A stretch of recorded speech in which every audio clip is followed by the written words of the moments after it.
guys, welcome back to art. We are going to create human forms today using aluminum foil. There's a famous artist, his name was Alberto Giacometti, and he was a sculptor, and he used clay to create his human forms, and he became very famous for them. We're going to use our human forms today to help us think about how we move, so how our elbows and our knees move when we do different actions. So while I'm moving my camera, why don't you guys go get your piece of aluminum foil. It needs to be about 1.5 to 2 foot long, okay? And you're gonna lay it out on your table. Here we go. Turn my camera around this way and angle it down so you can see better.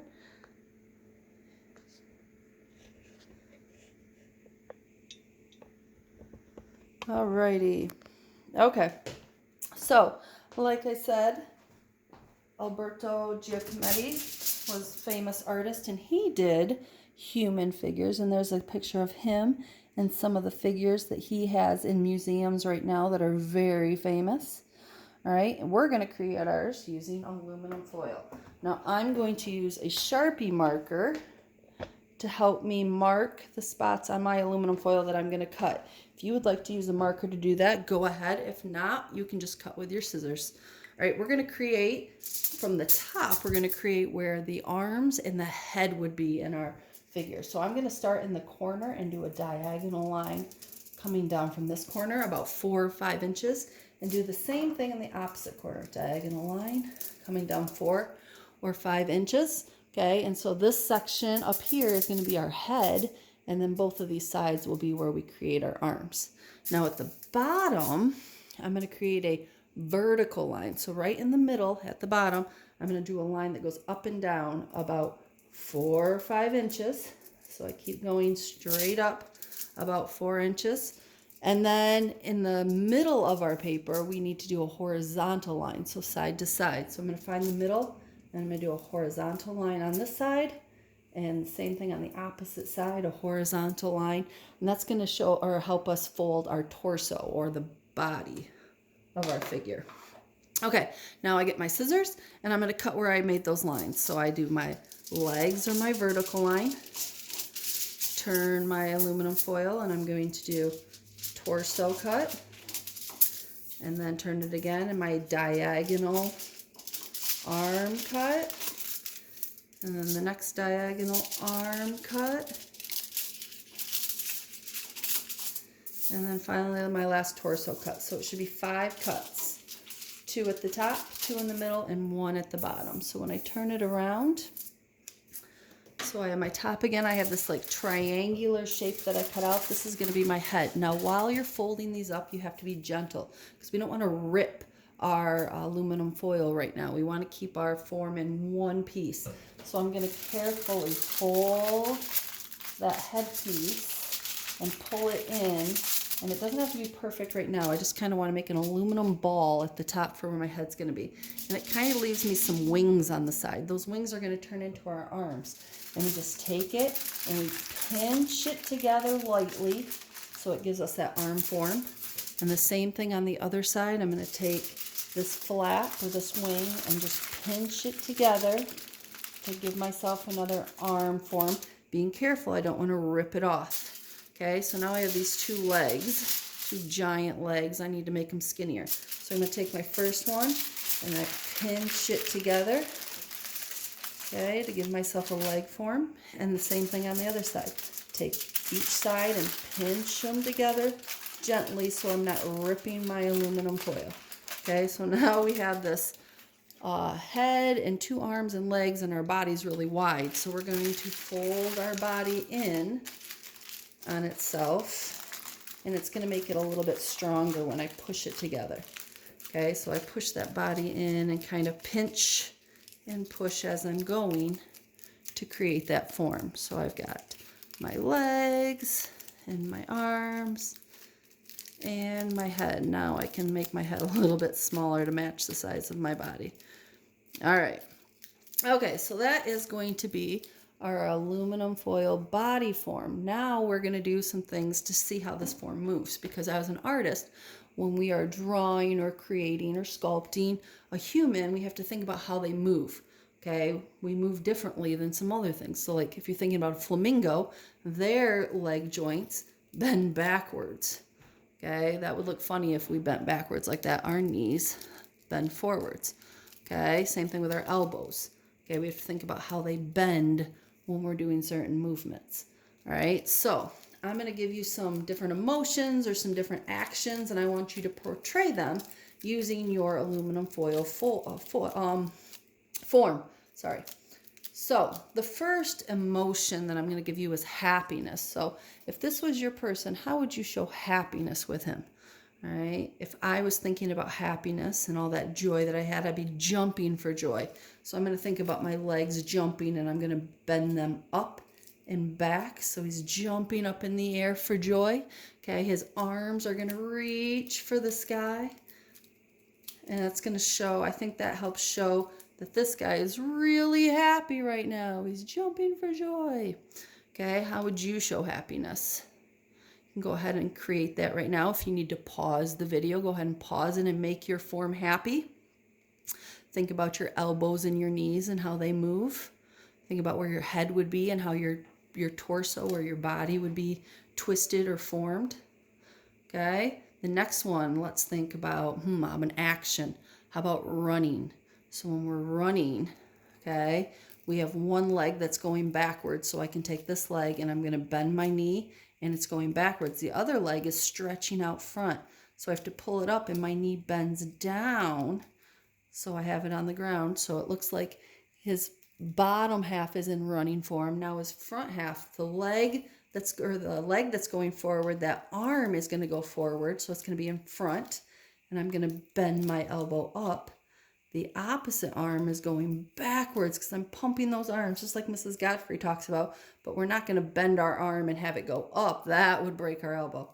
This arm bends down because our elbow goes that way. Okay, now if we had them switch and move into a different running position, or the next step, then this leg would come forward and this one would go back. So we bend up and we stretch out and we switch our arms. This arm would come forward. This arm would go back. So he just took a step in his run. Yay, he's going to win the race. All right, so think about how those movements would look like on your form and go ahead and try them out. Try to make your form run and win the race. Okay. Yay. All right, now the first emotion we did was happiness. The second emotion that I want you to try is the opposite. So instead of being happy, your form is sad. So what would that look like? Now when we were happy, we stretched ourselves out and our head was high and we were showing everybody how happy we were. Sadness, I think, is kind of the opposite. We kind of pull in on ourselves. So I'm going to have my arms come in and he's kind of hugging himself. His head goes down. His torso kind of pulls in. So he's kind of down on himself right now. Okay, it's the opposite of happy. We're showing sadness. Okay, how would you show sadness with your form? And then finally, the last one that I want you to do, and remember, if I keep going too fast, just pause the video and you move your form the way you want to and then start it back up. The last thing that I want you to show is another action. So we did our running. How about this time you show me a dance move? All right, so when you guys come to class and you show me your TikTok dances or your Fortnite dances or whatever dance moves you got, okay, what would those look like on your form?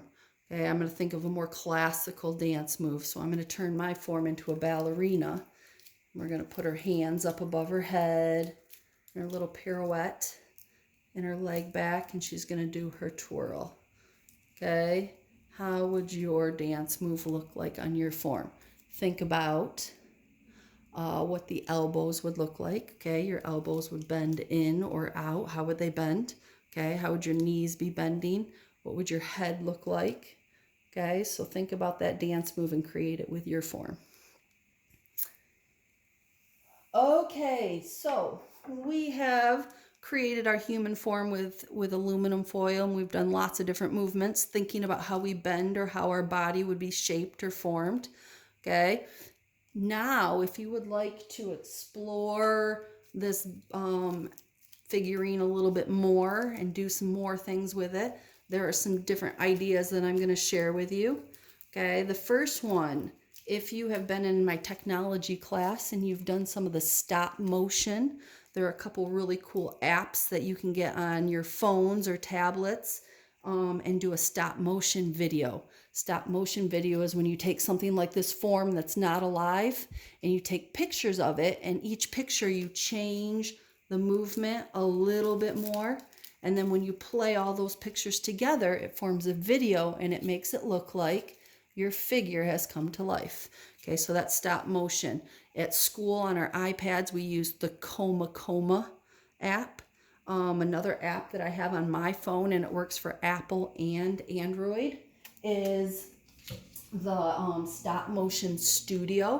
All right, I'm going to pull my computer up. Sorry about my arm up on you. Okay, and I have those apps right there on the computer. So if you want to pause the video and write those apps down so you can create a stop motion video using some of your forms. So I've made several forms and I could create a really cool stop motion video if I put all those forms together. All right, another thing that you could do with your figurine, okay, so you could take your figurine, and if you wanted to make it a permanent motion, so if you picked that dance move or you really liked your running man, okay, whatever form you wanted to put it in, you could paper mache it and make it permanent. I'm going to move, let's see if I can get that on there. There's my recipe for paper mache. Okay, again, you can pause that video and get that recipe so that you can make it for later. It's a cup of flour, a cup of water, and 2 tablespoons of salt, and you're going to mix them together really good. And paper mache is when you take that paper and it turns hard. It's like a plaster. So now your figure is not able to move anymore, but you get them in a permanent position, and then you can decorate him to look like a real person. So my guy's in his hugging position. I miss everybody. I want to give him a hug, so put everybody in the hugging position, okay? But again, if you use paper mache, he can't move anymore. He's pretty much stuck in this form. But what you do is you mix that flour and water and salt up really well, and you're going to cut some narrow strips, some skinny strips of paper or newspaper, and you dip them into that paper mache mixture, and you get those papers really coated really well with that paper mache mixture, and then you're going to wrap them around, and you have to make sure that they're tight and that you get all your flaps down. You don't want it to be loose and you don't want it to be messy. You're going to wrap them around neatly, kind of like a mummy, and then you have to let it dry, and it takes a long time to dry. Like if you do it today, then tomorrow it'll be dry. It takes overnight to dry. And then you can use paints or you can use markers, and you can create a face. You can create different clothes on your figurine, and then you made a little paper mache guy. All right, so those are different activities that you can do with your human form. I hope you have fun doing it, and I will see you again next time. Bye.